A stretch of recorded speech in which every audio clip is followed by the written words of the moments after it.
좋은 아침입니다. 아침의 하나를 뉴스 종합 비타민 아침의 매일경제 김은미입니다. 꼭 필요한 뉴스만 콕콕 집어서 전해드리겠습니다. 시작해볼까요?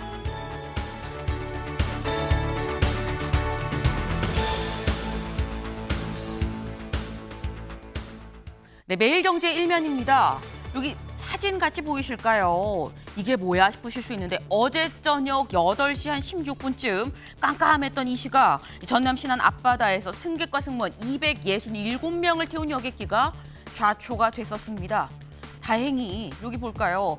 여객선은 좌초가 되긴 했습니다만 인명피해 없이 전원 모두 다 구조가 됐다라는 거죠. 가슴을 쓸어내릴 만한 그런 일이었는데 대체 왜 이 큰 여객선이 인근 무인도를 정말 어떻게 보면 들이받다시피 하면서 좌초가 되는 건지 잠시 후에 이 얘기를 전문가 연결해서 좀 짚어보도록 해보겠습니다. 다음 기사 볼까요?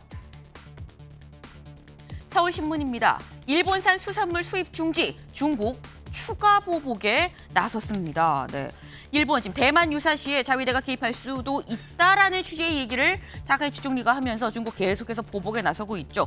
여행 금지, 유학 금지, 영화 상영도 금지, 금지였는데 여기 하나 더 추가됐다라는 거죠. 수산물 수입도 중지한다. 요것도 금지한다라는 겁니다. 보복의 범주가 점점 넓어지고 있는 그런 모습이죠. 요 얘기도 잠시 뒤에 대담으로 좀 짚어봅니다. 다음 기사 볼까요?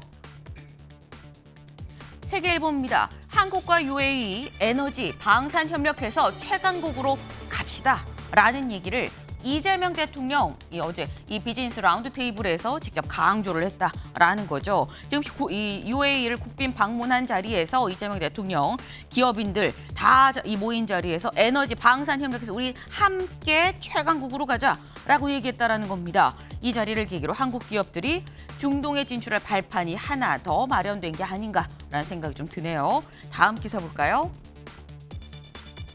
국민일보입니다. 항소포기관여 박철우 중앙지검장의 정성호 검찰 기강 잡기 아니겠느냐라는 얘기가 나옵니다.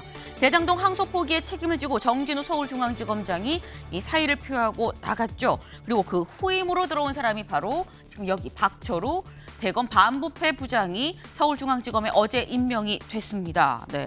이 신임 중앙지검장의 역할, 대장동 사건 공소 유지, 그리고 지금 혼란한 검찰 조직을 좀 다잡아야 되는 그런 역할을 하게 되는데 박 검사장은 항소 포기에 관여했던 인물로 지금 일부 시민단체한테 고발을 당한 상태이기도 하죠. 그런데 이번에 지검장에 임명이 됐다라는 겁니다. 이 말인즉슨 정성호 법무부 장관 검찰 기강 잡기에 나선 거 아니겠느냐라는 해석이 나오고 있습니다. 관건은 기강이 잡힐지 반발이 더 커질지 여부일 텐데 이 얘기도 잠시 뒤에 살짝 좀 짚어보겠습니다. 다음 기사 볼까요? 경향입니다. 론스타 2차 중재 신청할 수 있다.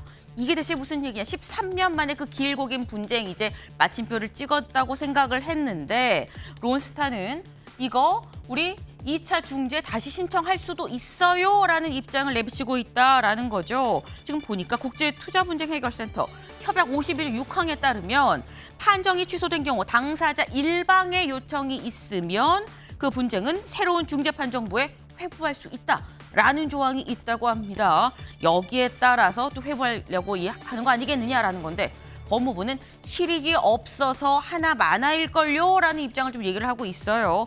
실제로 2차 중재 신청을 할지 말지 좀 지켜봐야 될 것 같습니다.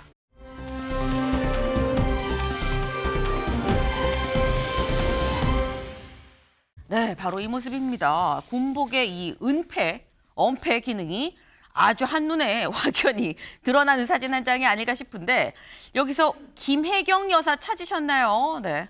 맞습니다. 바로 여기 있죠. 네. 이재명 대통령과 같이 UAE 이 국빈 방문한 김혜경 여사. 네.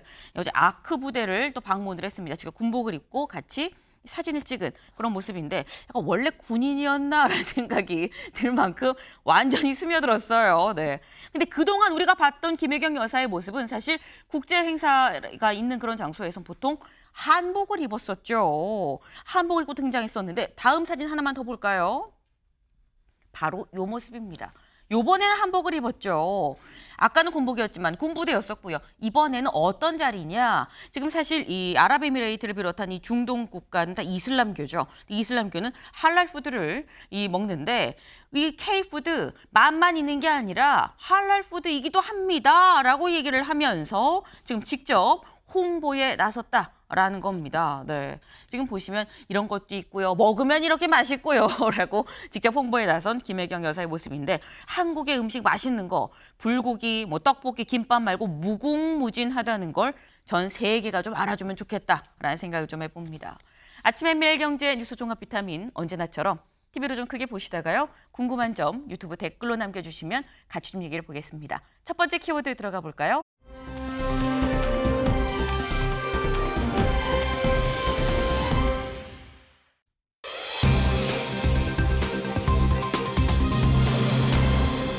천만다행입니다. 뭐길래 천만다행인지 기사 같이 보시죠.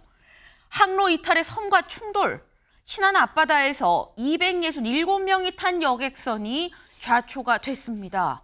바로 어제 저녁 8시 16분에 지금 좌초가 됐다라는 건데 무려 267명이나 탔는데 대체 왜 일이 일어난 건지 영상으로 잠깐 만나보시죠. 퀸 제누비아 족도 충돌 상황 현장 체증 중에 있음. 현재 퀸 제누비아 족도 충돌한 상황, 선체 절반 이상 선체 섬에 올라타고 있는 상황으로 보임. 다른 연구정 계류하여 승객들 이송할 예정. 풍미 쪽에 올라와서 앞에 보니까 이 섬하고 이렇게 정박이 돼 있더라고요. 최초 신고자가 승객이란 말이 있던데 사실인가요? 퀸 제누비아에 탑승했던 승객으로 확인되었습니다. 네, 여기 볼까요? 쾅 하더니 지진 난 것처럼 배가 기울었어요 라는 얘기가 지인술이 이 목격담이 지금 이 체험담이 나오고 있다라는 거죠. 항로에서 3km나 벗어나서 섬과 충돌을 한 사건이다라는 겁니다. 저희 키워드 천만다행으로 모두 전원 다 구조가 됐습니다. 크게 다친 사람도 없는 상황이다.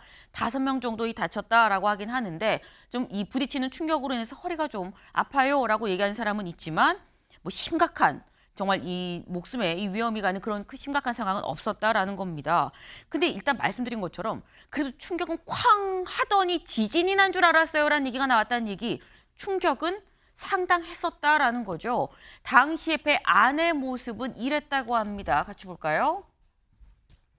네, 이게 지금 배 안에 매점이에요. 근데 배 안에 매점에 이 당시 이 탑승한 이 승객이 그때 이랬어요. 꽝한 소리 나서 보니 이게 다 이렇게 쓰러져 있는 거 있죠? 라고 하면서 직접 자신의 SNS에 올린 그 사진입니다. 그러니까 이게 쓰러질 정도였다고 한다면 상당히 충격이 있었다라고 봐야 되는 건데 이 얘기는 한눈에 봐도 그냥 단순히 흔들리는 게 아니다라는 얘기가 되는 거겠죠. 저희 그 지도를 좀 같이 볼까요? 네. 지금 보면 여기 지금 이 2호가 요번에 이 탄 여객선이 이 2호입니다. 퀸 제누비아 2호인데 여기 지금 이 지도를 좀 같이 보게 되면 제주항에서 출발해서 목포항으로 갑니다. 네, 목포항으로 가는데 이쯤 가다가 여기에서 요 신안 앞바다에서 좌초가 됐다라는 거죠. 근데 이걸 봤을 땐 여기 좀 같이 보겠습니다. 자세히 보면 좌초된 요지죠. 원래 정상 항로는 이 길인데 노란 길인데 여기에서 무려 3km나 떨어진 무인도 이 족도에 여기에 가서 받고 좌초됐다라는 거예요.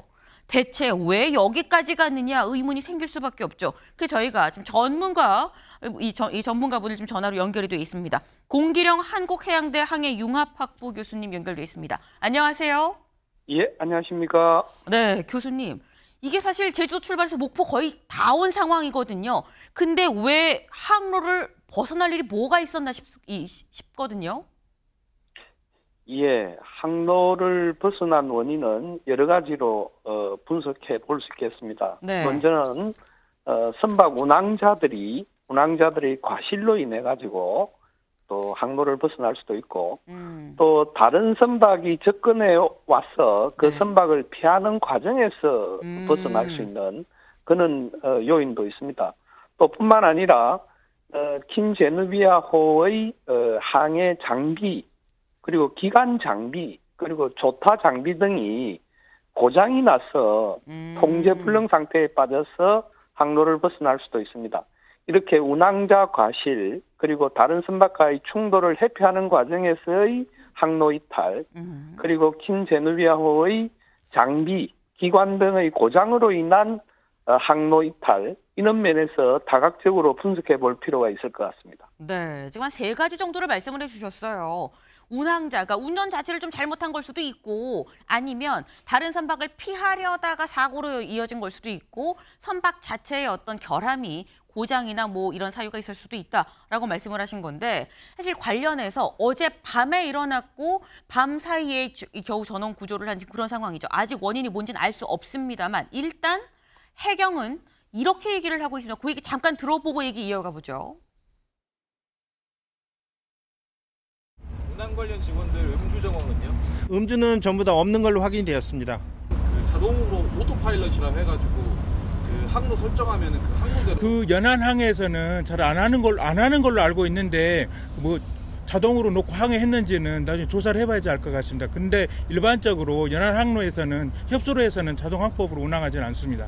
VTS가 관제 업무인 거잖아요. 네, 안전한 항로로 운항에끔 유도하는 역할도 있는 걸로 알고 있거든요. 네. VTS에서는 뭐 한 거예요?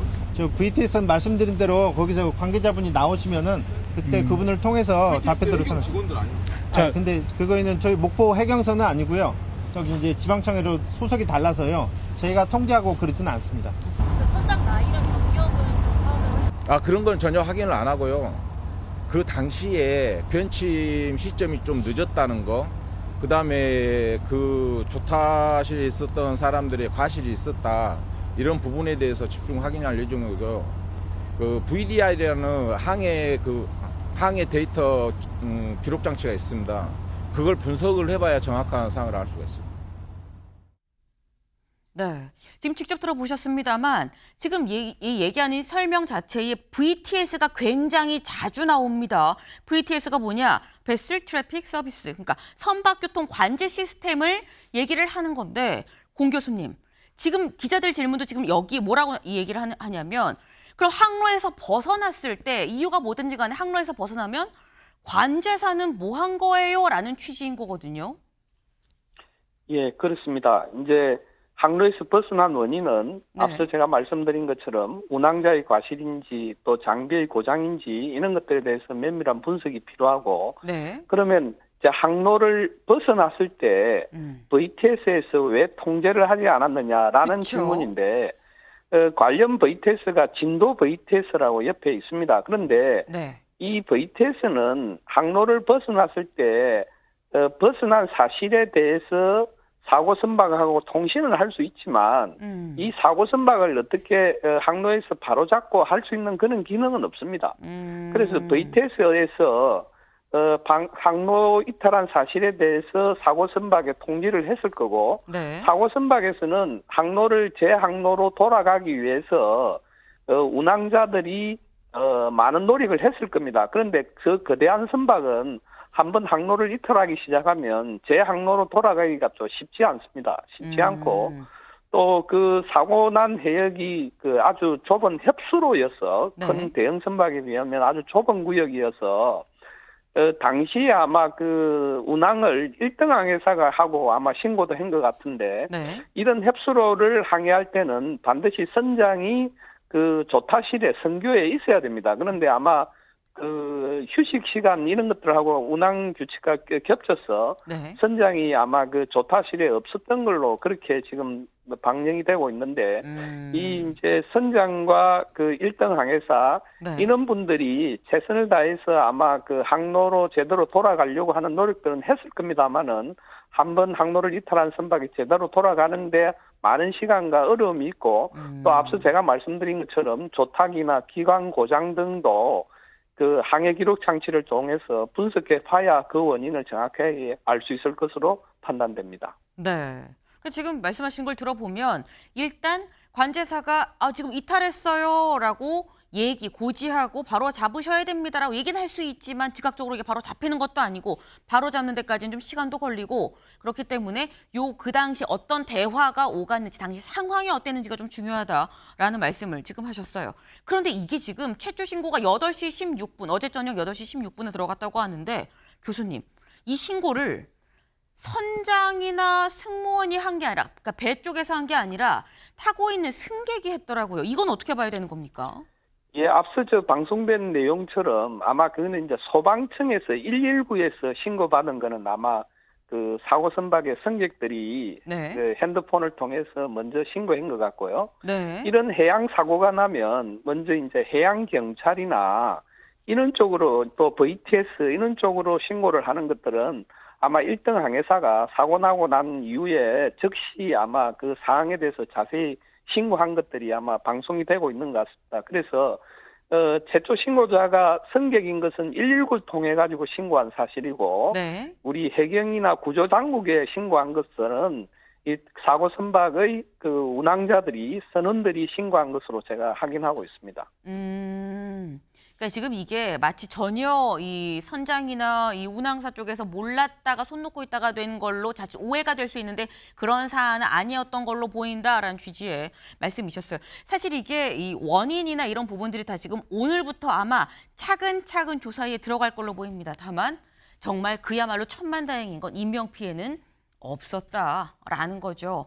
다만 오늘 있는 이 사고에 대해서도 원인이 뭔지 명확히 분석이 있어야 그래야 이 똑같은 재발을 막을 수 있지 않나라는 생각을 좀 해봅니다. 교수님 감사합니다. 예, 감사합니다. 네.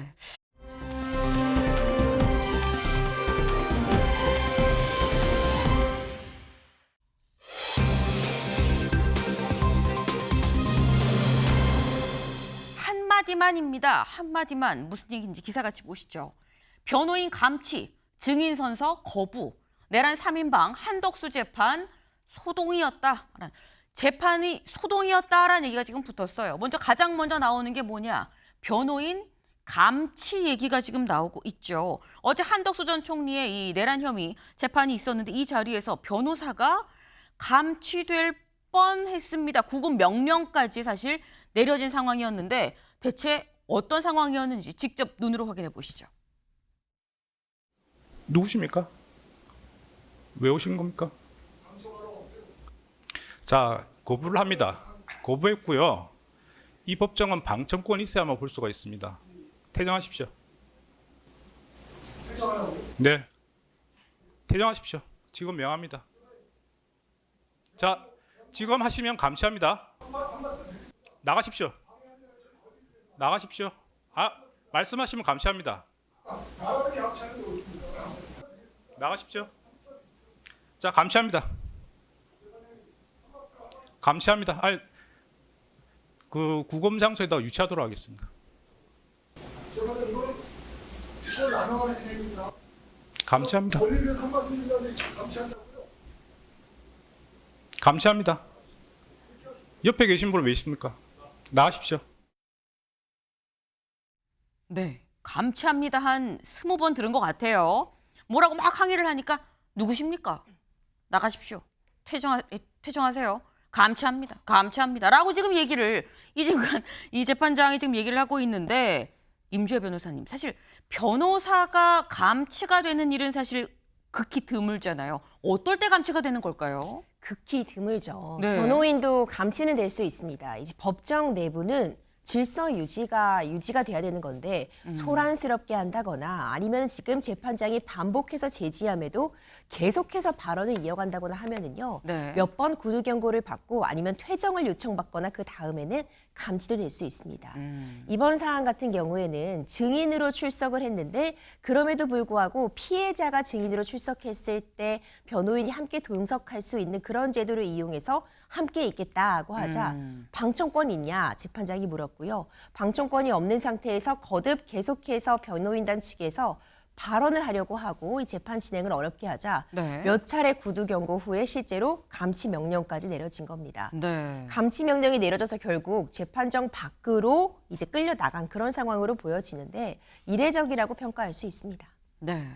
사실 이 법조에 출입하는 기자들도 변호사가 감치가 되는 경우는 거의 보기가 쉽지가 않은데 그 일이 바로 어제 한덕수 전 총리의 재판에서 실제 상황으로 벌어졌다라는 거죠.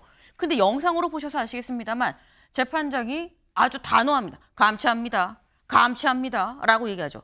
저 재판정은 누구야? 라는 생각 들지 않으셨나요? 저희가 좀 알아봤습니다. 이진관 지금 이 부장판사죠.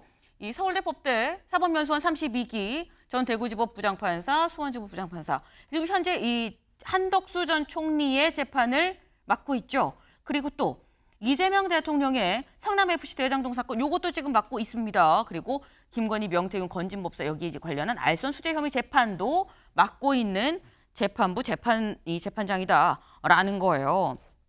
사실 이진관 판사가 아까 보신 모습에서 아시겠습니다만 굉장히 단호하고 거침이 없죠. 이게 어제만 그랬느냐 아닙니다. 사실 그 전에도 이 단호하고 거침없는 진행 눈에 띄었는데 그 모습 잠깐 보고 오실까요? 제가 재판하면서 형사재판에서 선서 거부하는 건 처음 봤습니다. 알아서 하십시오. 네. 과태료 부과합니다. 김용현, 윤순영에 대해서는 구인영장이 발부되어 있습니다. 강제 처분 형태로 영장이 발부되기 때문에 당사자의 의사는 고려하지 않습니다. 저희는 지금 내란 중요 임무 종사 혐의로 그 외에 뭐 다른 혐의도 있습니다만 그런 혐의로 재판을 받고 계신 거죠. 네. 법정형이 4년까지 규정되는 죄로서 중하고 저희 재판부에서 CCTV 등 이런 증언을 봤을 때는 12.3 비상계엄과 관련해서 증인이 핵심적인 인물이라고 생각이 듭니다. 그래서 증언 거부권은 포괄적으로 다 허용했습니다. 네. 사실 표정 하나 안 변하고 좀 조근조근 얘기를 하긴 하는데 최수영 의원님 딱 봐도 셉니다. 그러니까 저 정도 세니까 감치 결정까지 내렸다 싶긴 해요. 물론 재판장이 저렇게 네. 단호한 자세를 보이는 건 법의 신뢰 측면에서 굉장히 중요한 일이죠. 그런데 왜 이진관 부장판사가 이렇게 주목받느냐? 바로 이제 그 지 부장판사와 대비되는 그 점 때문에 이제 일종의 비교 효과인 거죠. 사실 법원장으로서 재판 담당 재판관으로서 사실 저렇게 엄격하게 그다음에 법리와 증거에 입각해서 신속하게 진행하는 거 그건 당연한 건데 이게 이제 그 다른 부장판사와 또 이렇게 그 이번 같은 재판과 비슷한 이제 결을 놓고 비교하다 보니까 네. 유난히 도드라져 보이는데요. 어쨌든 저는 지금 이 많은 이게 이제 저는 또 이렇게 된 이유 중에 하나가 지금 특검법이 좀 개정되면서 이 재판이 생중계되는 이게 이제 포함이 되지 않았습니까? 그쵸. 이것도 좀 영향을 끼칠 것으로 봐요. 왜냐하면 이것이 국민에게 생중계됨으로써 어쨌든 법에서 어떻게 다뤄지는가 보여지는데 이상민 장관의 선서 거부들은 거기에 있다. 그러니까 증인 선서 거부도 거기 있다고 봅니다. 보통 보면은 이제 증언을 거부할 수 있는데 네. 선서 거부는 안 하잖아요. 근데 그쵸. 선서 거부를 한 이유는 뭐냐면 제가 추론하면은 일문일답을 계속 해야 될 텐데 그때마다 거부합니다. 아예 하니까 포괄적으로 한 방에 거부할 수 있는 방법이 선서 거부를 통해서 하지 않았을까? 왜냐하면 이상민 장관도 판사 출신이거든요. 그쵸. 그러니까 핵심적인 그 고리를 이용해서 이거는 해석의 영역이라고 딱 반발하면서 그렇게 한 것은 그러니까 이게 재판의 생중계뿐만 아니라 이진관 판사의 특성도 있지만 또 지 부장판사와의 여러 가지 비교점을 통해서 아마도 이진관 부장판사가 요즘에 화제의 인물로서 화제의 재판관으로서 보여지는 게 아닌가 그런 생각이 들어요. 네. 지금 지규현 부장판사와의 좀 비교되는 측면도 있는 것 아니겠느냐라는 취지의 또 말씀을 하셨어요. 일단 굉장히 단호한 이런 모습 또 생중계가 되는 측면이 있다 보니까 더더욱 단호할 땐 더더욱 단호한 면을 보일 수밖에 없는 그런 어떤 환경적인 여건도 좀 있다라는 말씀을 하셨는데 여기에 대해서 어제 이 변호사 이하상 변호사가 김용현 전 장관의 변호인이죠. 김용현 전 장관의 변호인 감취될 위기 이 상황에 대해서 윤석열 전 대통령의 변호인이죠. 김계리 변호사가 SNS에 글을 올렸습니다. 뭐라고 했느냐. 이진관 부장판사 예단이 드러나는 소송 지위와 발언을 그동안 서슴없이 해왔다. 오만하기 짝이 없다. 몰랐는데 이재명 재판 배당되니까 잽싸게 재판을 정지한 판사던데 라고 하면서 글을 올렸어요. 김민주 대변인님. 네. 김계리 변호사는 재판부가 정치적 성향이 좀 편향이 돼 있어서 지금 이러는 거야 라고 좀 얘기를 하는 것 같아요. 이 마찬가지인 것 같아요. 양쪽 민주당이나 아니면은 국민의힘의 강성 지지층들은 항상 본인들에게 재판 결과나 아니면은 과정에서의 불만이 있으면은 정치적인 판사다 아니면 정치적인 검찰이다라는 말을 하는데요. 네. 제가 보기에는 뭐 이진관 판사가 특별하게 정치적인 그 성향을 보인 적은 없는 것 같아요. 뭐 출신도 그렇고 지금까지 해왔던 재판 과정들도 보고, 네. 그러니까 지금까지 판결했던 내용들을 보면은 특별하게 정치적인 성향을 특별히 보이지는 않았습니다. 항상 국민의힘은 어떤 그 판사에 대해서 우리 법 연구회 출신인지를 먼저 이렇게 살펴보지 않습니까? 네. 근데 그런 것도 나오지 않으니까 트집 잡기에 불과한 것이 아닌가라는 생각이 들고요. 그 이 변호사하고 어제 그 감치 대신 감치 명령을 받았던 이 변호사는 거의 뭐 지금 집회에서 윤호개인 집회에서 굉장히 명연설자로 많이 나서고 있는 분 아닙니까? 본인은 변호인으로서의 충분한 그 법정에서의 역할을 집중하셔야지 그 장외에서 본인이 마치 투사인 것처럼 제2의 전환길이 되고 싶은 행동은 이제 그만 보여야 되지 않을까 싶습니다. 네. 사실 편향된 재판을 하지 않았음에도 불구하고 국민의힘은 늘 그런 식으로 공격하지 않아 왔느냐라고 지금 말씀을 좀 하셨어요. 근데 지금 말씀한 것처럼 일단 이 이하상 변호사가 이 구금하세요, 감치합니다라고 얘기는 했는데 실제로 알고 보니까 구금이 되진 않았습니다. 왜? 만약 구금이 된다고 하면 서울구치소로 갔었어야 되는 거거든요. 근데 서울구치소가 같이 볼까요? 서울구치소가 인적사항이 특정 안 됩니다라고 수용을 거부했습니다. 왜? 통상적으로 이름이 뭡니까? 직업이 뭐예요? 라고 인적사항을 물어보죠. 감치를 할 때는. 근데 일절 대답 안 하고 응하지 않았다라는 거예요. 그래서 인적사항이 특정이 안 돼서 우리가 받을 수가 없네요. 라고 얘기를 했다라는 거죠. 그래서 어쩔 수 없이 감치재판 관련해선 그럼 집행명령을 정지하고 일단 석방하겠습니다. 라고 해서 귀가했다, 석방했다라는 건데 임 변호사님, 사실 이게 우리 생각할 때 인적사항 얘기 안 한다고 몰라? 약간 생각이 들긴 들어요. 물론 절차적인 게 있긴 하겠습니다만.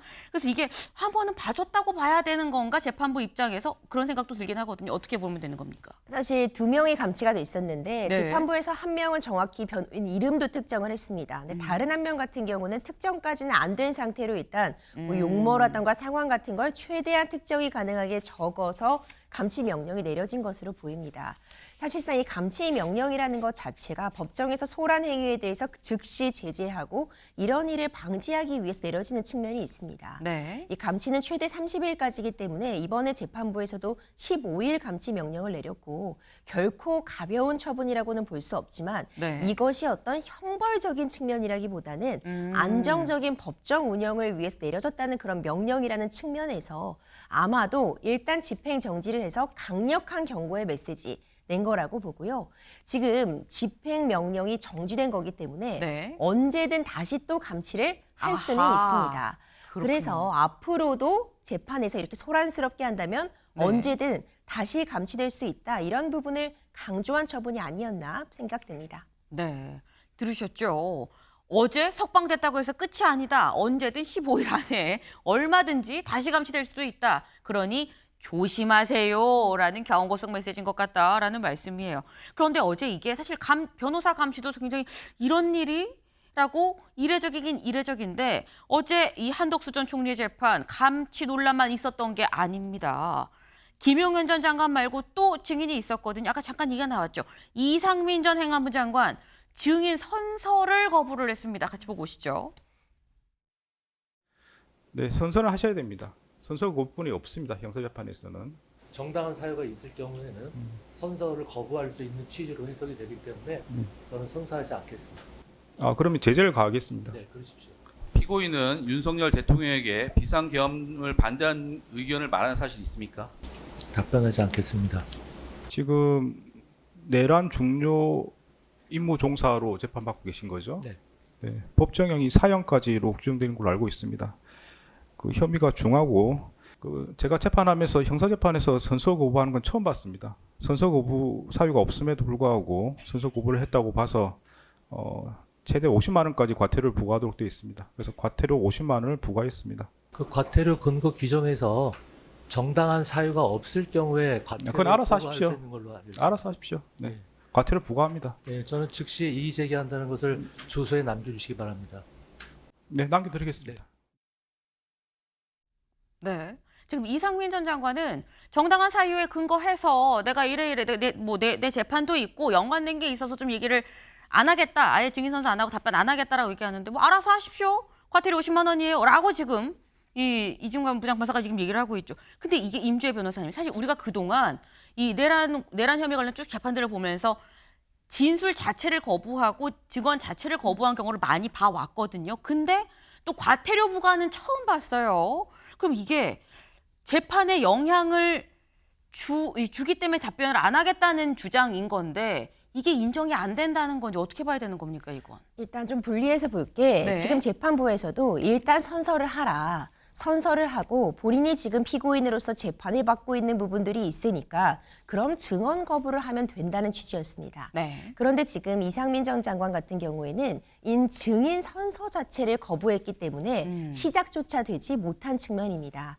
이 형사재판에서 증인 선서 거부는 극히 예외적인 상황, 정말 물리적으로 선서를 할 수 없는 뭐 그런 건강상의 이유라든가 이런 상황이 발생한 경우 외에는 당연히 선서를 하도록 되어 있습니다. 네. 또 민사재판과의 좀 차이점이라고도 볼 수 있을 것 같고요. 선서를 하고 본인에게 재판에 있어서 불리할 수 있기 때문에 증언을 거부한다라고 할 수 있는 부분인데 선서 자체를 안 했기 때문에 문제가 되는 겁니다. 단순히 진술 거부가 아니라 선서 자체를 안 했기 때문에 이게 좀 문제가 된 거다라는 말씀이셨어요. 네. 근데 사실 저희가 지금 김용현 전 장관이 증인으로 나왔고 이상민 전 장관이 증인으로 나왔다 말씀을 드렸죠. 둘만 남았느냐? 아닙니다. 한 명이 더 있어요. 바로 윤석열 전 대통령도 한덕수 전 총리의 어제 재판에 증인으로 사실 출석 예정이었는데 나오지 않고 있다가 구인영장까지 발부가 되니까 뒤늦게 오후 4시쯤에서 나왔습니다. 근데 이 증인 세 사람 공통점이 있죠. 한국일보 이 기사 같이 볼까요? 법정선 충암 3인입니다. 윤, 선택적 답변, 김측 일시감치, 이 선서 거부. 네. 충암 3인이 한 자리에 모두 증인으로 모였다라는 거죠. 근데 그중에서 일시감치, 선서 거부는 저희가 봤는데 윤석열 전 대통령은 선택적으로 답변을 했다라는 거예요. 무슨 얘기인지 직접 들어보시죠. 증언을 거부하겠습니다. 그리고 제 그 진술은 탄핵 심판정 공판 조서와 그 재판 사건의 공판 조서에 거의 두꺼운 책 한 권 정도 분량의 제 진술이 다 담겨 있기 때문에 그걸 참고하시면 될 것 같습니다. 증인은 어떤 경위로 비상계엄을 선포하게 되었습니까? 네, 이것도 답변하지 않겠습니다. 국방장관에게 전화를 받았습니다. 여론조사 꽃, 또 민주당 당사, 또 무슨 언론사에도 병력을 좀 보내야 될 것 같습니다. 그래서 왜 보내냐? 아니 거기는 민간기관이니까 안 된다. 그리고 군을 조금 투입하라고 했는데 뭐 이렇게 군을 자꾸 여기저기 보내려 하냐? 하지 마라 라고 제가 잘랐거든요. 펄쩍 뛰었죠. 이 민간기관에 절대 보내지 마라. 안 된다고 제가 딱 잘랐고 그래서 장관이 아마 전부 지시를 해가지고 출동한 사람들은 중간에 가다가 전부 올스톱 한 거로 그렇게 알고 있습니다. 언론사의 출동에 대해서는 전혀 허락한 바가 없고 당연합니다. 이 과정들은 다 김용현 장관이 했다는 그 말씀이시네요. 김용현 장관이 이제 하려고 생각을 했던 것 같은데 저는 하지 말라 그랬습니다. 네, 윤석열 전 대통령 나는 뭐 증언하지 않겠습니다라고 얘기를 하더니 뭔가 줄줄줄 또 뭐 얘기를 합니다. 내용인즉슨 여기 볼까요? 김용현의 책임 떠넘긴 윤, 김이 민주당사 군 출동시킨 거다라고 얘기를 했다라는 거죠. 최수영 의원님. 증언 안 한다고 하더니 다만 참고하세요라고 얘기하면서 한 얘기가 지금 나는 딱 잘랐는데 김용현 장관이 보냈어요라고 지금 얘기를 하고 있는 겁니다. 사실 저 부분이 이제 처음서부터 논란이 됐던 게 네. 이제 윤석열 대통령이 어쨌든 계엄은 본인의 국적 결단 혹은 이제 어떤 비상 대권을 통한 위기의 어떤 그 극복 이런 차원에서 했다라고 얘기를 하면서도 실질적인 내용에 들어가면은 이제 부하들에게 책임을 떠넘기는 그런 약간 이중고리를 갖고 있는 것 같아요. 그러다 보니까 특전사령관하고도 얼마 전 설전을 벌였던 영상이 내용이 굉장히 또 화제가 되기도 했었는데 이번에는 김용현 전 장관을 이렇게 함께하는 이유가 저는 아마 이런 생각이 들어요. 그 지난번에 그 곽종훈 전 특수전사령관과의 설전은 진실 공방에서 뭔가 여기서 본인이 내가 밀리면 안 되고 내가 여기서 논리 구조가 설득이 안 되면 안 된다는 위기감 때문에 하는 것 같고 이번은 김용현 장관이 결국에는 침묵으로 일관하면서 결국은 내 말을 좀 결국 들어줄 것이다. 그러니까 본인이 김용현 전 장관에게 책임을 떠넘겨도 그것을 받아줄 것이다 생각하고 하는 것 같아요. 그러니까 저는 이제 이거는 저도 합리적인 추론입니다. 네. 추론인데 그 곽 전 사령관 같은 경우에는 대척점에 서가지고 계속 얘기를 하지만 김용현 전 장관은 대통령의 말에 대해서 과거 헌법재판소 영상에서도 뭐라고 얘기하니까 그렇게 말씀하시니까 지금 막 생각이 납니다라고 해서 그때 많은 사람들이 저게 진짜 지금 생각이 났을까라는 그런 좀 약간 생각이 들기도 했었는데 네. 그런 측면에서 윤 전 대통령이 좀 선택적 답변을 하는 게 아닌가 저는 그렇게 생각하는 게 좀 합리적이지 않을까 싶어요. 네. 그러니까 지금 말씀은 쉽게 얘기해서 김용현 전 장관한테는 떠넘겨도 받아주겠거니 생각을 하니까 넘기는 거 아니겠느냐라는 건데 임 변호사님. 이 과연 김용현 전 장관도 떠넘긴 걸 받으면 내 형량이 이만큼이 되는 건데 이거를 받을까라는 생각이 들긴 들어요. 그렇죠. 사실 윤석열 전 대통령과 김용현 전 장관은 운명 공동체라고도 볼 수 있습니다. 지금 재판은 2명의 피고인으로 분리가 되어 있지만 같은 사실관계에 대해서 만약 한쪽이 인정되면 다른 쪽이 그걸 실행하거나 함께 공모했다고 인정될 가능성이 매우 높기 때문에 일단 하나의 행위로서 판단될 가능성이 매우 높고요.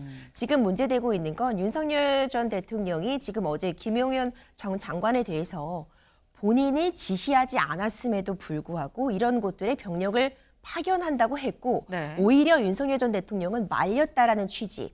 그렇다면 적어도 이것이 어떤 유무죄의 성립에 있어서 결정적인 증거가 되는 건 아니지만 양형에 있어서는 충분히 참작될 요소입니다. 김용현 전 장관의 형량은 더 높아지고 윤석열 전 대통령에겐 좀 도움이 될 수 있는 그런 부분이어서 사실상 김용현 전 장관이 과연 이 부분에 대해서 어떻게 인정할 것인지 관심이 집중되고요. 또 주목할 만한 점은 윤석열 전 대통령은 어제 선서를 했습니다. 선서는 하고 네. 본인이 판단을 하기에 이 부분에 대해서는 본인 재판이 진행되고 있으니까 증언을 거부하겠다고 한 부분. 그렇기 때문에 앞서 지금 이상민 전 장관은 선서도 안 해서 과태료가 매겨졌고 이 부분 같은 경우에는 정상적인 과정으로 재판 과정에서 증언을 거부할 수는 있는 것이다. 이 부분도 좀 분리가 됩니다. 네. 일단 김용현 전 장관이 과연 떠넘긴다고 떠넘긴 걸 받을 것이냐 아니면 반사를 할 것이냐 여부가 좀 관건이 되지 않겠나라는 생각을 해봅니다. 근데 윤석열 전 대통령 어제 특검이랑 약간 설전이라고 얘기를 해야 될까요? 이런 부분도 있었습니다. 잠깐 보고 오시죠. 약 2분가량 뭔가를 이야기하고 다시 집무실로 들어가는데 당시 무슨 말씀하신 겁니까? 아니 저게 기억이 나겠습니까? 답변하지 않겠습니다. 보이시죠? 이상민 장관 일어나 있고. 네. 예. 당시 증인은 이상민 장관에게 특별히 별도의 지시를 내린 것으로 보이는데 아니 추정을 해도 좀 합리적이고 과학적으로 한다면 모르겠는데 제가 이상민 장관에게 별도 얘기할 게 있으면 저 안으로 오라 그래서 얘기를 하지 저 다 있는 데서 뭐라고 얘기를 하겠습니까?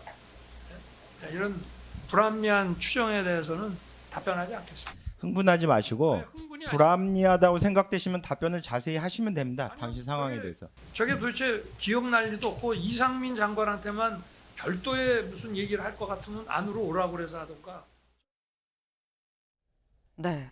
지금 특검의 얘기에 대해서 질문에 대해서 약간 어이가 없다라는 취지로 지금 얘기를 하고 있어요. 김민주 대변인님. 네. 윤석열 전 대통령은 특검이 비상식적으로 뭐 과학적으로 좀 생각을 해봐요라는 얘기도 하던데 비상식적으로 사안을 꽤 맞춰서 뭔가 프레임을 만들었다라고 지금 얘기를 하는 것 같아요. 저 CCTV가 맨 처음에는 공개가 좀 잘 안 됐다가 나중에 공개가 돼서 굉장히 큰 파란을 일으킨 CCTV 아니겠습니까? 국무회의 과정에서 이상민과 한덕수 두 피의자가 주고받았던 쪽지, 웃으면서 나눴던 대화 장면에서 둘이 충분히 공모했을 가능성이 있다라고 지금 혐의가 나오고 있는데요. 지금 윤석열 전 대통령이 선택적인 기억을 하고 있는 것 같습니다. 방금 전에 김용현 장관에 대해서는 전화 내용까지 아주 구체적으로 심지어는 그 여론조사 꽃, 그다음에 민주당사, 언론사까지도 구체적으로 기억을 하는데 저기에 대해서는 과학적이지 않다. CCTV를 보고 무슨 말을 했는지 그걸 어떻게 기억하겠느냐라는 거는 오히려 비과학적이고 선택적인 기억 상실이 아닌가 이런 생각이 좀 듭니다. 네. 좀 전에 김용현 전 장관 얘기할 때는 하나부터 열까지 이 통화 내용을 다 기억하더니 왜 이제 와서 CCTV를 보고 저걸 어떻게 기억하냐라고 얘기하는 게 납득이 되겠냐라는 취지의 말씀이셨어요. 이제 재판이 계속 다 중계가 되고 있죠. 사안 하나하나를 국민들이 다 지켜보고 있습니다.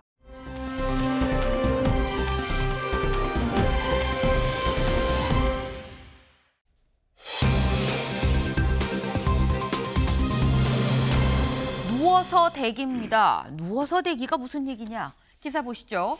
2달 만에 법정선 김건희 침대형 휠체어에 기댄 채 재판을 받았다라는 겁니다. 어제 김건희 여사의 재판이 있었습니다. 이 구속 상태이기 때문에 사실 이 대중의 모습을 보이지 않다가 재판부에서 다른 재판들처럼 우리도 앞부분 공개하겠습니다라고 결정을 했죠. 서면 증거 확인하고 앞부분만 공개할게요라고 해서 공개가 됐는데 김건희 여사 2달 만에 등장한 모습 어떤 모습이었는지 잠깐 보고 오실까요?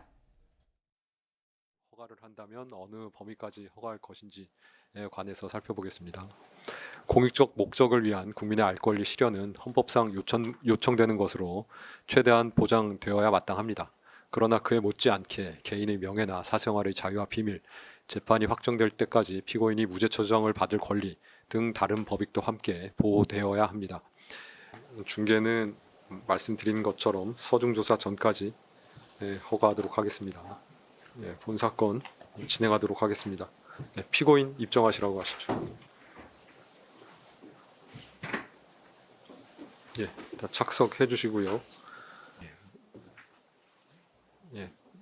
특검 측에서는 김영고 네, 김건희 여사 방금 보신 그 모습 한국일보가 제목으로 적었습니다. 머리를 풀고 안경 쓰고 마스크를 썼더라. 바로 이 모습이었다라는 거죠. 지금 피고인석에 앉은 김건희 여사 2달 만에 모습이 공개가 됐습니다. 항상 김 여사 머리를 하나로 묶은 모습이었어요. 한 2대8 가르마에서 뒤로 딱 묶은 그런 모습이었었는데 이번에는 머리를 풀은 상태로 지금 보시는 것처럼 핀만 좀 꽂고 안경을 쓰고 마스크로 얼굴을 완전히 가린 상태로 나왔다라는 거죠. 최수영 의원님. 사실 그동안 건강이 상당히 안 좋다 하고 변호인 쪽에서는 얘기를 했었는데 어떻게 보이십니까? 글쎄 뭐 건강이 썩 좋아 보이진 않는데 뭐 그렇다고 특별하게 그렇게 이제 그 이동하는 것을 잠깐 봤을 때 그 뭐 아주 뭐 거동이 불편할 정도는 아닌 것 같고요. 어쨌든 근데 그 평소부터 좀 지병 같은 게 있었고 그다음에 신경 질환이라든가 좀 불면증 같은 게 이제 있었다고 하니까 아마 체력적으로는 아마 부담이 상당히 갈 거라고 보여지고 지금 수척해 보이는 거는 분명해 보이는데 과연 저게 이제 재판을 받을 정도인가 아닌가 하는 얘기는 좀 우리가 논란의 소지가 있을 것 같아요. 근데 어제 저는 눈길을 끌었던 게 이제 좀 약간 복장이라든가 이제 그런 이제 외형의 모습인데 사실 저렇게 하면은 그 전에 단아했던 좀 모습과는 거리가 좀 먼 모습이고 그다음에 약간 상복 같은 그런 느낌도 좀 약간 저는 그런 것도 받았어요. 그래서 검은 옷이다 보니까. 최대한 좀 뭐랄까 복장이라든가 외모 같은 것들이 노출될 때 어떤 국민적 정서, 법감정, 그다음에 이제 재판정에서 여러 모습들에 본인이 가장 좀 뭐랄까 좀 수척해 보이고 겸손해 보이고 그다음에 뭔가 가장 그 좀 동정이라든가 이런 것까지도 좀 약간 고려된 그런 복장으로 저는 생각이 되고요. 어찌됐건 이제 김 여사 입장에서는 지금 건강이 안 좋다고 보석까지 신청을 해놓은 상태고 법원에 어떤 결정이라도 받아들이겠다고 하는 상태여서 최대한 로우키, 낮은 자세로 재판에 임하고 태도라든가 진술이라든가 이런 면에서도 재판부를 자극하거나 이렇게 좀 하지 않으려는 그런 어떤 좀 일종의 낮은 전략으로 가는 그 모든 것의 일환, 그다음에 변호인단과 좀 상의했던 이런 부분들이 있지 않을까 저렇게 저 추정합니다. 김 여사 입장에서는 좀 겸손하고 낮은 자세 그리고 기왕이면 아파 보이는 게 전략적으로는 더 좋은 상황이기 때문에 이런 모습으로 나왔을 수도 있다라는 말씀이셨어요. 실제로 어제도 김 여사 쪽 변호인이 뭐라고 얘기를 했느냐 같이 볼까요? 이렇게 얘기를 했습니다. 피고인이 지금 여기 이 자리에 나오는 과정에서도 어지럼증으로 몇 번을 넘어졌습니다. 라고 얘기를 했어요. 상태가 좀 안 좋은데 오늘 돌려보내면 어떨까요? 퇴정해도 되겠습니까? 라고 얘기를 한 거죠. 그랬더니 이 재판부에서 뭐라고 얘기를 했느냐.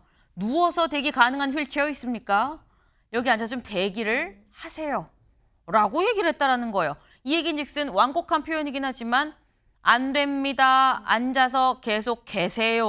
라는 얘기인 건데 누워서 대기 가능한 휠체어가 뭐야 싶어서 찾아봤더니 이거인 것 같아요. 사실 그 부분에 이게 공개되지 않은 부분의 대화이기 때문에 저희가 직접 볼 수는 없습니다만 대략 휠체어는 이렇게 뒤로 젖혀지는 그래서 완전히 좀 누우려면 누울 수도 있는 이런 이 휠체어를 타고 이 김건희 여사가 좀 이 대기실에서 좀 대기를 하라라는 건데 근데 이게 김민주 대변인님 네. 가도 될까요? 라는데 대기하세요. 이거는 가지 말란 얘기거든요. 그럼 그렇죠. 재판부가 보기엔 아유 아프다고 하는데 그 정도는 아니야라고 판단을 한 거 아닙니까? 아까 최 평론가님께서도 얘기했듯이 아무래도 김건희 전 여사가 문화예술 쪽에 오랫동안 종사하셨나 봐요. 그래서 네. 자기 연출을 아주 잘 하시던 것 같은데요. 그 연출적으로 보면은 그 흐트러진 머릿속에서 좀 아파 보이시긴 하나 네. 본인이나 본인의 변호인들이 주장하는 발언들은 굉장히 셌습니다. 어제 뭐라고 했냐면 명태균 덕에 당선되었다는 것은 국민을 개돼지로 아는 것이다. 자기는 명태균한테 한 번도 도움을 받은 적이 없다라고 강하게 부정했잖아요. 근데 우리 알다시피 홍준표하고 윤석열 두 후보가 경선할 때 불과 4만 표 차이였습니다. 그리고 일반 여론조사에서는 오히려 홍준표 후보가 당시 이겼었어요. 명태균의 여론 조작이 아니었다면, 여론조사가 아니었다면 과연 승리를 보장할 수 있었을까 이런 의문이 들고요. 몸이 아프시다면 잘 추스리시고 건강해지시고 재판에 잘 임하시길 바라겠습니다. 네. 지금 말씀하신 취지는 믿겨지진 않지만 아프다면 몸 잘 추스르세요. 약간 이런 취지로 지금 들립니다. 네. 근데 일단 김 여사는 어제 그래서 재판을 끝까지 다 지키고 결국 재판이 끝나고야 구치소로 돌아갈 수 있었다라는 거죠. 근데 사실 김 여사가 어제 신경이 쓰일 게 자기 재판만 신경 쓰일 게 아니라 여기도 좀 신경이 쓰이지 않았을까 싶어요. 뭐냐? 국민일보 기사 같이 볼까요? 김 여사의 오빠 김진우 씨의 어제 영장실질심사가 있었습니다. 지금의 이 모습은 영장실질심사가 끝나고 나올 때의 모습인데 그때 모습 영상으로 확인해 보시죠. 특검에서 김진우 씨 증거인멸 시도했다고 보고 있는데 오늘 어떤 점 좀 분명하셨습니까? 김건희 여사 물건들 왜 본인 장모 집으로 옮겨놨습니까? 네. 일단 이렇게 지금 이 대기를 영장실질심사가 끝나고 대기하는 장소로 가는 모습인데 결국 영장은 기각이 됐습니다. 기각 사유를 좀 볼까요? 주된 혐의가 의심을 넘어 충분히 소명됐다고 보기 어렵다. 나머지 혐의들에 대해서도 좀 다툴 여지가 있다. 제출된 자료만으로 증거인멸, 도주혐의가 있다고 보기 어려운 점을 참작했다. 그래서 기각했다라고 지금 얘기를 하고 있습니다. 임주혜 변호사님. 혐의가 충분히 소명됐다고 보기 어렵고 나머지 혐의도 다툴 여지가 있고 이 얘기인즉슨 사실상 혐의 자체를 그냥 다툴 수 있는 상황이라는 얘기 아니에요? 그렇죠. 굉장히 중요한 부분 지적해 주셨는데요. 네. 일단 구속이 안 됐다고 해서 아무 혐의가 없다는 뜻은 아닙니다. 재판에서 유무죄를 다투는 건 변론으로 하거니와 네. 현 시점에서 구속될 정도인가를 봤을 때 재판부의 판단은 아니다라는 겁니다. 특검 측은 이 부분이 좀 뼈아플 것 같은데 보통 구속이 안 됐을 때 혐의점은 어느 정도는 입증이 됐지만 증거인멸의 우려나 도주 우려가 없다는 부분은 흔히 나오는 그런 불구속 사유인데요. 이번 사안 같은 경우에는 일단 1단계 혐의점이 소명이 덜 됐다는 부분을 지적을 하고 있습니다. 네. 여러 가지 지금 혐의들을 받고 있지만 특검 측은 확실하다라는 그런 판단에서 구속영장을 신청했을 테지만 재판부가 보기에는 그 양평당 개발과 관련해서도 과연 이런 부분에 특혜를 받았다고 특히 김진우 씨가 이에 관여했다고 볼 만한 결정적인 물증은 없는 것 아닌가. 그리고 증거인멸의 우려가 높다는 부분에 관해서도 이것이 그냥 단순히 잠깐 맡아두거나 아니면 이게 무슨 의미를 갖는 것은 잘 모르고 갖고 있던 것에 불과하다고 지금 재판부는 보고 있는 것 같고요. 네. 특검 측이 추가적인 자료 소명을 반드시 해서 재판을 이끌고 가야 되는 사안으로 보여집니다. 네.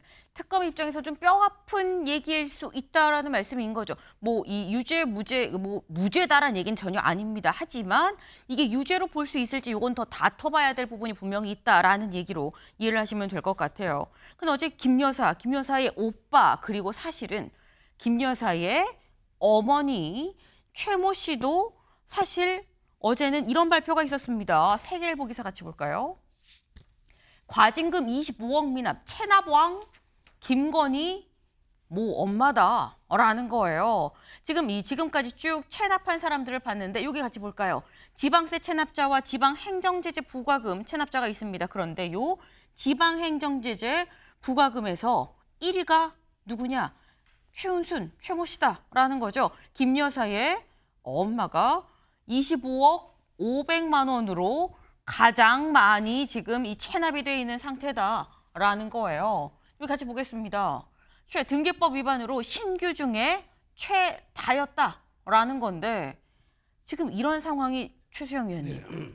그러니까 김건희 여사는 당사자는 재판받고 오빠는 구속기로 엄마는 체납왕 어떻게 보십니까? 참 뭐 이건 사실 어찌 보면 국격에 관련된 부분이라 저도 참 민망하다는 생각이 사실 들어요. 그러니까 이게 그 단순히 윤석열 전 대통령은 이제 그 계엄 선포와 그걸로 인한 내란 혐의로 재판을 받고 있지만 김 여사 일가의 그 재판을 놓고 보면은 사실 사회적으로도 우리 통념적으로도 이해할 수 없는 부분이 너무 많은 거예요. 이번 것만 해도 다 토지를 매입했는데 그 토지권 등기를 자기 앞으로 해서 세금을 내면 되는데 그것을 동업자의 사유와 법인 명의로 해가지고 그걸 피해 나갔기 때문에 25억 과징금 받은 것, 부과받은 것 아니겠습니까? 근데 사실 이런 거는 사실 어찌 보면 파렴치한 범죄고 우리 사회가 소득이 있는 곳에 세금을 부과한다는 조세 평등의 원칙에 이건 정면으로 위반되는 거잖아요. 그리고 이런 유형의 범법은 사회적으로 지탄을 받을 범법인데 한때 그래도 대통령의 부인이었던 분의 엄마가 이걸 했다는 것.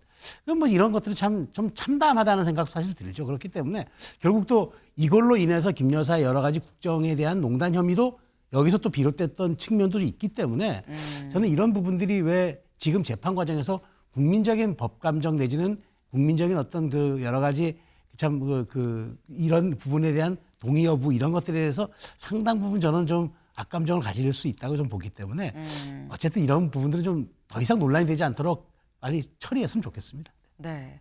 사실 영부인이었는데 자꾸 뭐 이런 뭐 등기, 체납왕 뭐 이런 얘기로 자꾸 뭔가 이름이 오르내리는 것 자체가 좀 부끄럽다라는 취지의 말씀을 하셨는데 아마 이 기사를 보는 많은 분들이 똑같은 생각을 하지 않으실까라는 생각을 좀 해봅니다.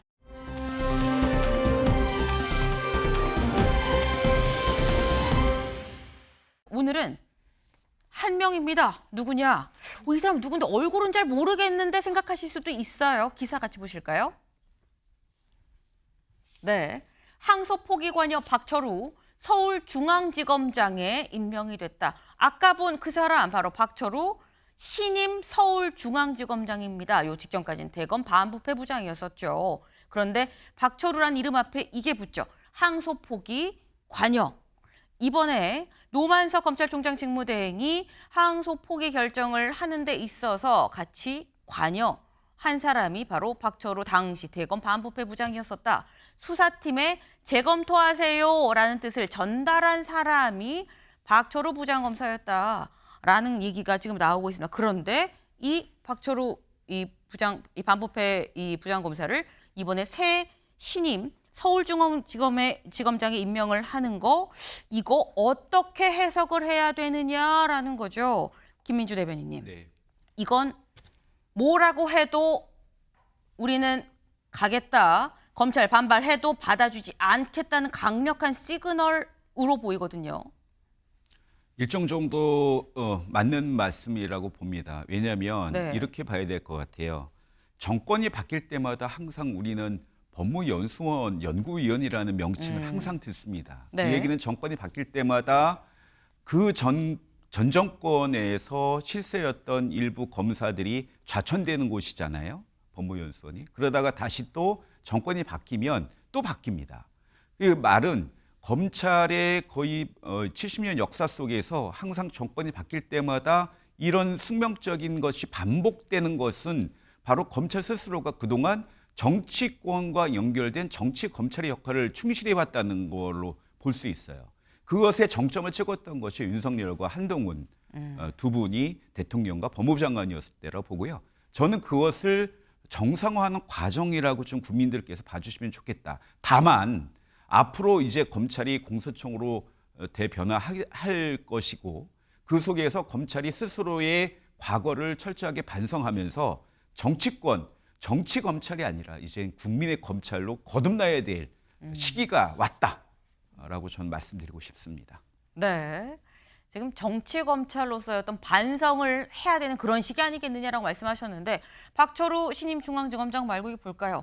지금 광주고검장 고경순, 수원고검장 이정현, 반부패부장 주민철, 서울고검차장 정영환 등등 쭉 이 면면을 보니까 윤석열 정부 때 좌천됐던 인물이 대거 이번에 중용이 됐다. 국민의힘에선 이거 보훈 인사 아니겠느냐라는 얘기를 하고 있어요. 그런데 단순히 검찰의 반발에도 우리는 쭉 가겠다라는 입장과 여기에 추가해서 다음 기사를 좀 같이 보시죠. 어제 국회에서는 이 민주당 소속 법사위원들 기자회견을 열었습니다. 법여권 법사위원, 검사장 18명, 항소 포기 사유를 설명해 주세요라고 얘기를 했었던 18명에 대해서 집단 항명으로 고발 조치를 했다라는 거죠. 근데 다음 기사 이어서 좀 볼까요? 여 법사위 검사장 18명 돌발 고발, 협의도 없이 김병기 분노입니다. 김병기 원내대표는 아니 왜 나랑 협의도 없이 이러는 거야? 라고 또 얘기를 했다라는 거예요. 이건 최수영 위원님, 원내대표는 모르는 고발이 이루어졌다라는 건 이건 어떻게 봐야 되는 겁니까? 지금 여당이 스스로 지금 내부가 좀 약간 콩가루 집안이라는 얘기를 좀 보여주는 것 같은 그 사례 같아요. 왜냐하면 원내대표라면은 지금 아직도 정기국회가 진행 중이고 예산 관련이고 아직까지 정부와 협의할 것들이 많은데 법사위원회 소속된 일부 의원들이 법여권인 조국혁신당 의원들과 함께 연대해가지고 법무부하고 상의도 없이 법무부가 인사를 하는 검사장들을 그 얘기를 소송을 낸다? 그건 뒤통수를 맞은 거죠. 최소한 이렇게 갈 때는 그게 검찰개혁의 방향성하고도 일치돼야 되고 그다음에 법무부 장관의 검찰에 대한 통제와도 어느 정도 연관이 있어야 되고 좀 정교하고 치밀하게 관리되어야 하는 그런 이슈임에도 불구하고 저렇게 그냥 즉흥적으로 뭐 나대듯이 하니까 김병기 원내대표 입장에서는 뒤통수 맞은 셈이 되는 거죠. 그러니까 저게 원내대표의 통제력이 없어서 그런 건지 아니면은 정말 옛날에 그 열린우리당의 108번뇌라는 얘기처럼 각자 도생하는 민주당의 지금 내부 현실을 보여주는 것인지 정확히 모르겠지만 어쨌든 요즘 김병기 원내대표가 상임위원장으로서 그 정책실장을 야단치기도 하고 뭐 이런 당에 대해서도 통제력을 여러 가지 의심받게 하는 그런 모습 보이면서 정말 전후좌우로 어려운 위치에 있구나라는 생각은 좀 드는데 어찌됐건 저는 이렇게 생각합니다. 이런 결과로 가게 되면은 민주당이 얘기하는 검찰 개혁이라는 거는 자신들의 입맛에 맞게 줄을 세우는 것이고 그것이 아니면 우리는 법적으로 너희들을 징계할 거야 하고 얘기하는 아니면 소송까지 간다라고 얘기하는 그런 걸 보여줄 수 있기 때문에 저는 이런 쯤에서 김병기 원내대표의 저 고언이 당신들 책임져라고 하는 말이 상당히 뼈아프게 들립니다. 근데 또 사실 김병기 원내대표가 나는 모르는데 뭐 알아서 혼자 기자회견하고 고발 조치를 했어라고 얘기를 합니다만 앞서서 추미애 위원장이 지도부와 상의 없이 한 행동에 대해선 또 당이 따라가는 모습을 보였었어요. 때문에 이번 고발이 결국 당 차원의 입장으로 다만 반발 앞선 입장으로 보일 것인지 아니면 이게 철회되고 좀 다독이는 수습하는 국면으로 접어들지는 좀 지켜봐야 될 것 같다라는 생각이 좀 듭니다.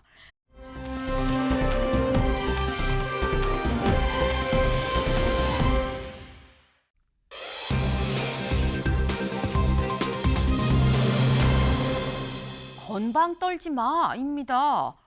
단어가 굉장히 세죠. 누가 한 얘기인지 좀 볼까요? 여기 군인이 한 명 있죠. 근데 보니까 우리나라 군인은 아닌 것 같다라는 거예요. 이 뒤에 보이는 뭐 별이나 이런 걸 보면 중국 군인데 건방 떨지 마라고 지금 얘기를 하고 있습니다. 이게 대체 무슨 얘기인지 어제 이 영상이 쫙 한번 돌았죠. 잠깐 보고 오실까요? 笑的精灵刺破寂寥的长空，战机的轰鸣卷起战斗的狂，敌人你们都别太狂，苦练经费锻造了本领，岂容你们再次嚣张？敬酒不吃吃罚酒，你最好乖乖举手投降。子弹能穿过胸膛，却难以打破信仰，那是屹立在东方红星闪耀的光芒。 네. 아니, 군인들이 무슨 랩을 해라고 이런 생각 들지 않으시는가요? 근데 이 영상이 사실 군인들도 뭐 휴가 시간 뭐 이용해서 랩할 수도 있고 다 한 건데 이 영상이 올라온 곳이 어디냐? 중국 공군의 공식 위챗, 그러니까 공식 SNS 계정에 군 차원의 공식 계정에 이 영상이 올라왔습니다. 특히나 그 가사 아까 보셨나요? 가사 좀 같이 보죠. 가사가 이래요. 나와 전투기는 완벽한 공중 공격으로 격추. 서남 영공은 내가 지킨다. 적들아 건방 떨지 마라. 혹독한 훈련 정밀 비행으로 단련된 실력. 너희가 함부로 날뛰게 두겠느냐라고 얘기하고 좋게 말할 때 듣지 않으면 벌주를 마시게 될 거다. 순순히 손들고 항복하는 게 좋아라고 얘기를 했습니다.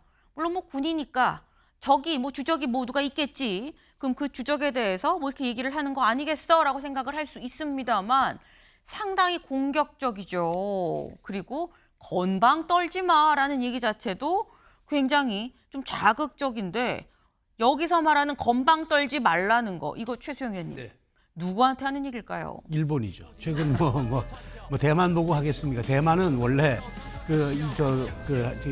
일중국 하나의 중국의 원칙이지만 대만은 원래 자극하지 않아요. 근데 일본이 지금 사실 레드라인을 넘은 거거든요. 중국이 하나의 중국을 위협하는 발언에 대해서는 아주 강경하게 대응하는데 더더군다나 이번 다카이치의 발언이 사실상 그때 시진핑 주석과의 만남 이후에 직후에 나왔기 때문에 시진핑 주석을 욕보했다고 지금 생각하니까 중국이 더 들끓고 있는 거죠.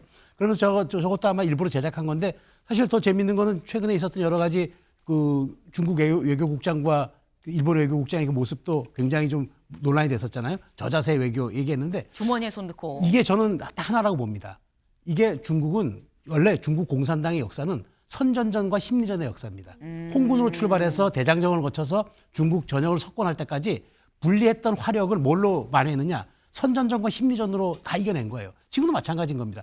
그때 굴욕 사진 하나가 지금 중국의 어떤 그 내부 결속을 위한 그런 심리전이라면 이거는 뭐냐면 우리가 이제는 압도할 만큼의 힘이 가졌기 때문에 너희들은 자위대에 불과하지만 우리는 공격용 나라이기 때문에 너희들이 상대할 수 없어 라고 하는 강력한 심리전의 일환으로 저는 영상을 공개한 거라고 보고요. 앞으로 저런 것들이 계속 반복될 겁니다. 강온 양면으로 계속 반복될 텐데 일본이 과연 여기에서 그럼 얼마나 효과적으로 대응할 수 있을 것인가. 총리의 발언을 되물릴 수는 없고 그렇다면 출구 전략을 어떻게 짤 것인가. 이게 저는 앞으로 이 문제에 대한 핵심 관건이라고 봐요. 중국은 아마 계속해서 이 추세로 쭉 밀고 갈 텐데 일본이 어떻게 할지가 관건이다라고 말씀하셨어요. 실제로 중국이 저희가 지금 며칠째 얘기를 하고 있죠.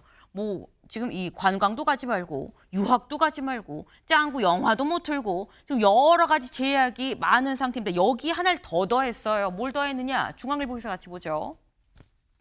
중국 일본산 수산물 수입 금지시켰다. 그리고 소고기 협의도 중단했다. 협의하던 중인 거는 뭐 중단될 수 있다 치는데 일본산 수산물 수입 재개된 지 얼마 안 됐거든요.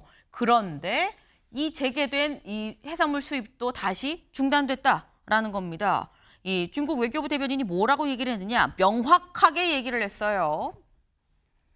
최근 다카이시 총리의 잘못된 발언 때문이다라는 거죠. 중국 민중이 강한 분노를 일으켰다. 현 상황에서 일본 수산품이 중국으로 수출이 돼도 시장이 없을 거다. 수입을 한다고 한들, 니네가 수출을 한다고 한들 팔 곳이 없을 거야. 중국이란 땅에선 우리가 허용하지 않을 거니까 라는 얘기를 지금 하고 있다라는 거예요.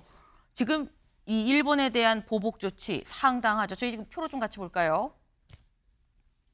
저희가 처음에 얘기한 게 여행 가지 마세요. 항공권 무료로 이 반환해 드립니다라는 얘기가 있었고 그런데 유학도 가지 마세요. 그러다가 일본 아이돌 그룹의 팬사인회 취소됐습니다. 짱구는 못 말려. 짱구는 죄가 없습니다만 어쨌거나 개봉이 무기한 연기가 됐죠. 그리고 이제 수산물 수입 중단 여기에 소고기도 들여올까 했지만 소고기 얘기도 지금 중단이 됐다라는 거예요. 이게 지금 상당히 깊게 진행이 되고 있는 것 같다라는 건데 문제는 사실 어제 저희가 뭐라고 말씀드렸냐면 이렇게 해서 우리 관광객이 한국으로는 관광객이 좀 늘어나는 것 같기도 합니다라는 말씀을 드렸었죠. 아마 저희 아침의 매경 애청자분들은 그래 맞아 어제 그 얘기했었지 생각하실 텐데 근데 이게 또 좋은 게 아닌가라는 생각이 드는 게 국민일보 같이 볼까요? 네. 연예계로 번진 갈등 에스파까지 불똥이 튀었다라는 겁니다. 지금 잠깐 저희 들어오는 속보 잠깐 전해드리고 가겠습니다. 지금 보면 삼성전자 10만, SK 하이닉스 60만을 돌파했고 관련 코스피 4천이 회복이 또 됐다. 지금 4천, 3,900, 3,900도 무너졌다라는 얘기가 있었는데 다시 4천을 회복했다라는 소식이 들어있습니다. 엔비디아 또 어닝 서프라이즈가 있었다라는 소식까지 같이 좀 속보로 좀 전해드립니다. 다시 좀 가보죠. 네, 일단 중요한 건 이런 중일 간의 갈등 사이에 우리나라 중간에 껴서 이득인가 싶었는데 이걸 보면 에스파 그룹에 중국인 멤버가 있더라고요. 중국인 멤버 같이 볼까요? 이름이 닝닝입니다. 네, 이 에스파 중국 멤버 닝닝이 일본 프로그램에 출연할 예정이었는데 출연시키지 마세요라는 청원이 지금 7만 7천 명이 넘었다라는 거예요. 네, 지금 상당히 지금 이 내부에서 반발이 거세다라고 봐야 될 것 같은데 이건 사실 이 청원으로 나오지 마세요라고 한다고 하면 임주혜 변호사님, 이거는 사실 뭐 에스파나 이런 쪽에서 이건 사실 계약 문제인 거거든요. 계약 문제인데 국민 감정 일원이 나오지 마세요 이럴 수 있는 건가라는 생각이 들기도 해요. 그렇죠. 지금 사실 이 에스파가 일본의 굉장히 큰 가요 대축제에 출연을 하기로 이미 출연을 하기로 되어 있는데 네. 그럼 계약서 썼을 것이거든요. 네. 다만 그 계약서에도 불가항력적인 사유가 굉장히 길게 기재가 되어 있을 것이고 특히 모두 양 국가 간의 어떤 외교 문제가 발생했을 때는 개인적으로 보더라도 불가항력적인 사유다라고 인정될 가능성은 있어 보입니다. 다만 신뢰의 문제일 것 같은데 지금 강하게 특히 한 멤버의 국적을 이유로 해서 출연할 수 없다고 통보한다면 에스파가 적극적으로 문제를 제기한다면 이것은 당연히 에스파 측에 유리한 결과가 나올 수 있겠지만 이 특수성을 고려할 때 앞으로 또 그곳에 출연해야 되고 또 다른 방송도 엮여 있고 이런 부분들을 고려하면 불합리한 이유로 출연이 거부됐다고 해서 에스파가 법적인 조치 취하겠습니다 하기 어려워 보입니다. 그래서 결국 우리도 이 상황이 결코 우리에게 유리한 상황만은 아니다. 부수적으로 피해를 볼 수 있다 이런 생각이 듭니다. 네. 결코 이 상황이 유리한 것만은 아니다라고 또 말씀하셨어요. 사실 요즘 보면 다국적 그룹이 상당히 많죠. 특히 연예계에선 뭐 한국만, 일본인만, 중국인만 있는 게 아니라 뭐 태국, 베트남, 미국인, 뭐 프랑스 다국적 그룹이 굉장히 많은데 근데 이런 중일 갈등 사이에서 우리나라만 딱 빠질 수는 없는 일 아니겠느냐라는 생각이 듭니다. 이게 꼭 싸우는 때 옆에다 잘못 휘말릴 수도 있고요. 다방면으로 좀 조심할 필요가 있어 보인다. 어떤 면을 조심해야 될지가 상당히 사실 그 부분이 우려되는 포인트이기도 하네요. 저희가 준비한 소식 오늘 여기까지입니다. 오늘도 좋은 하루 보내세요.